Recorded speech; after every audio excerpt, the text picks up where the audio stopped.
Hello everyone, you got nerfed and welcome back to the channel. There's still a few blasters that I have to review before the year comes to an end. And one of those is going to be the Dart Zone Maxim Pro. It's a flywheel powered magazine fed high powered blaster. Let's get into it. So we'll start off with an external overview as usual with the blaster starting up front. No end strike barrel lug. It's not a Nerf brand blaster. It's by Dart Zone. On this, no scar barrel or anything to add to the front of that. Getting up front is a Dart Zone style rail with these little sights that you can put on them that are adjustable and they can slide off if you want. They're just the same as all the other Dart Zone attachment thingies on previous blasters. On this, getting around down to the back is the stock. The included stock is, I think, a great length. It's adjustable. The length that I have it, I feel like that this is sturdy for me. I'm not a big person. Works pretty well. But on the back there is an end strike bear, end strike stock attachment point. Not all your stocks are going to fit on this, but any other Dart Zone stocks that look like this can fit on there. And if you press this button here, you can adjust it and it can come off to reveal an M4 style buffer tube, so your other buffer tube style stocks can fit onto there. And to get the stock off, you can press down on this button. When it is on there, you just press down on that little orange thing and simply pull off just like that. I personally like this stock and like how it's adjustable. In case if I didn't already mention like 2 seconds ago, this is how you adjust stock. You press this down and then adjust it as necessary. I personally, this is a subjective opinion, I like this stock. I think that this works pretty well, and this can go onto anything compatible with this stock. Getting down to the grip is actually, I like this. This is a fairly decent grip for it, so hats off to Adventure Force for making the grip on this. I think that it's a little bit uncomfortable compared to some of the other ones that I've held for some of my high power blasters, but it works pretty well. On the grip itself, this is the rev trigger here. This is flywheel powered, so you'll need to hold that down a bit, let the flywheels get to max RPM before firing off the shot. And it's on the grip here, which I don't agree with this type of system, but I can see how it can be practical with it, unlike with another blaster like the Venom Bro, which I haven't reviewed yet, but it has one on the grip. That one is garbage. This one I can kind of see, but it still really gets in the way when you're trying to just grip it. You're almost always pressing this down. But to make sure that that's not always going off, on the bottom of the grip here is the on-off switch. It's like basically a circuit breaker type switch. It's an on-off switch, not like a red switch, almost something similar to a Stampede. If you press this down, it is ready to fire, and then unlocking the trigger mechanism and allowing you to rev up the blaster and fire it. The blaster will not fire without that switch going all the way down. I think that's a cool innovation. Not really a safety on the blaster, but it sort of acts like that. No, so that is the grip. Getting down to the trigger pull. Trigger pull is pretty snappy and pretty smooth. I personally like it. I think that it works pretty well. This blaster doesn't have slam fire. It's a flywheel power blaster. But still thought that I mentioned that. Pretty good on the trigger system there. Moving down to the magazine, well, this is the magazine release. To do that, you can strike with your offhand like that, or if you have really long fingers, you can strike it with your index finger like that and pull it out. For that, it is center line, so it is fully ambidextrous. So there's the left-handed pull out for that.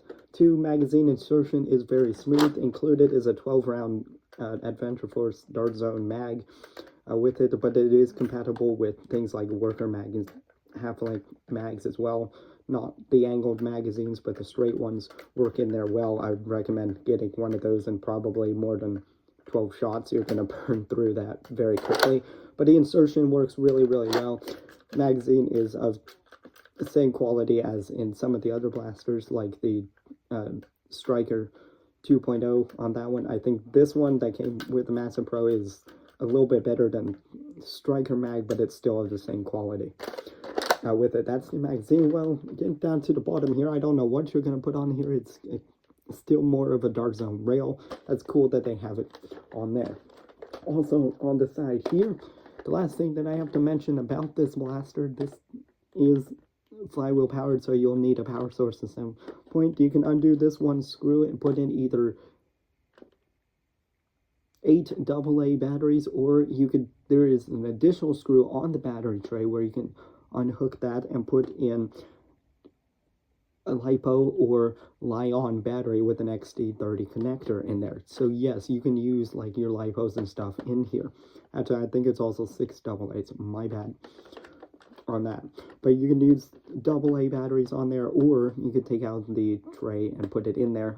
When I did my firing demo and testing procedure, I had to use AA's because I stripped the screw to do it, so I can't use my Li-on battery. Lay bummer. Whoops.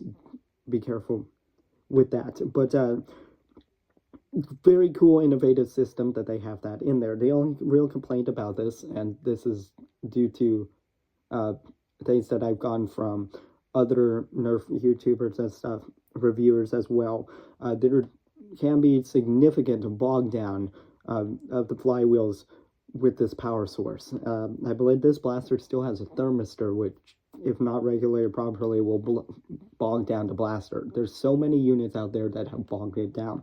With stock AA's, with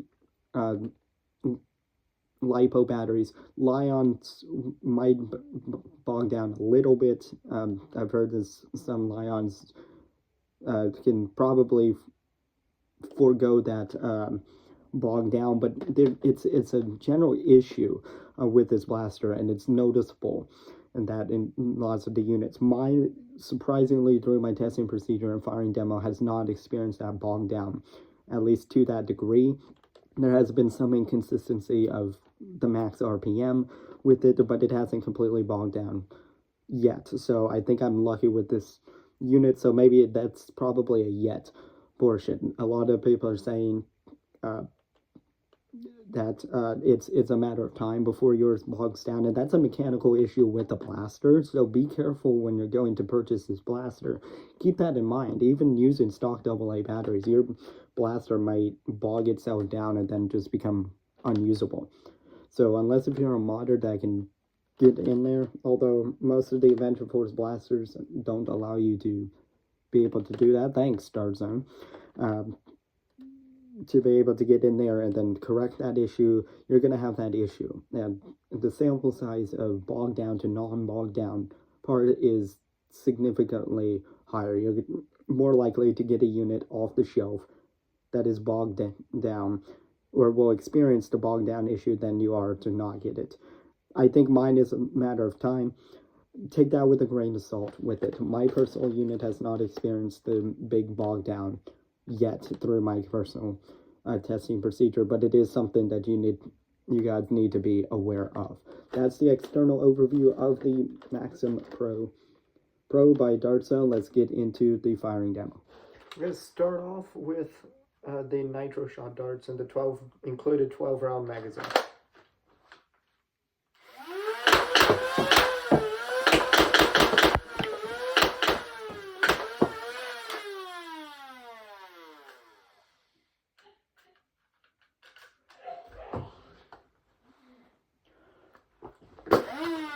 Now some worker darts and a worker magazine.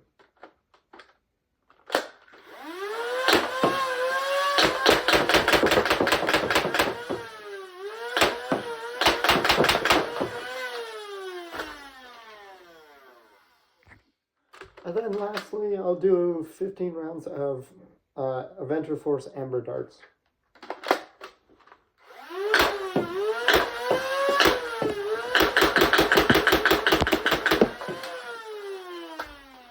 Firing analysis and conclusion of the Maxim Pro here. The blaster fired very well, actually, with it. Chrono data through all of the dart types that I fired. There wasn't too much variation throughout them, but I was getting about 146 to upwards of about 150 FPS. Now that if you wanted to really get the 150 FPS number and above, to really get above for the maximum ones, you would want to use lipos or Li-ion batteries to really get that one out. I was using stock AA, so that low is going to be number. I have had a few shots that were within like the 130s and a little bit below on that, but it was generally, my average was actually up in the mid 140s range, with a concluded total of about 146 feet per second. That's what my unit shot with it. And there's actually definitely a lot of consistency throughout the blaster. The blaster is fully automatic, but it can easily be controlled semi-automatic firing, as you saw, me just popping off a few shots every time before unloading the rest of the magazine in full auto. I think that it works very well with that. So the firing performance, I'm pretty impressed with this blaster. Overall, my overall thoughts of the blaster, I really like this blaster. This is my favorite high power blaster now, especially of the flywheel type. I'd definitely be using this really over a striker on that. I know I'm a sucker for Springer blasters, but this blaster really fits my style. It's nice, small. It's not a big, bulky, long blaster on this. This would fit my style very, very well. Again, and I don't really see any reason to avoid this. This is like $50 at I think it was closer to $40 at Walmart. So you can buy this off the shelf and get a very decent primary blaster off the shelves. Again, the real complaint is of this blaster is the bog down issue. If you feel like you are willing to fight through that, or you want to gamble with it, this still could be a good blaster for you. I happen to have a unit that has not experienced that right now. So I think pretty much taking the face value of it, my recommendation would be yes, but with that bog down issue, because that's a mechanical thing that technically makes the blaster defective off the box, I don't know if I can also recommend it at the same time. I do and I don't. I think if we were to put down the bog down issue of it, I think for what it does a really good job. But with the bog down issue, it's kind of significant. I would think that issue deters people from trying to buy this blaster. So in that regard, I don't think that I can recommend a blaster. So it's, my opinion on this is now kind of mixed with it. So I have to base off my opinion off of my personal unit that I have here. So I have a positive opinion about this blaster. I really like it. Let me know your guys' thoughts on this blaster in the comments down below. I'll see you guys in the next one.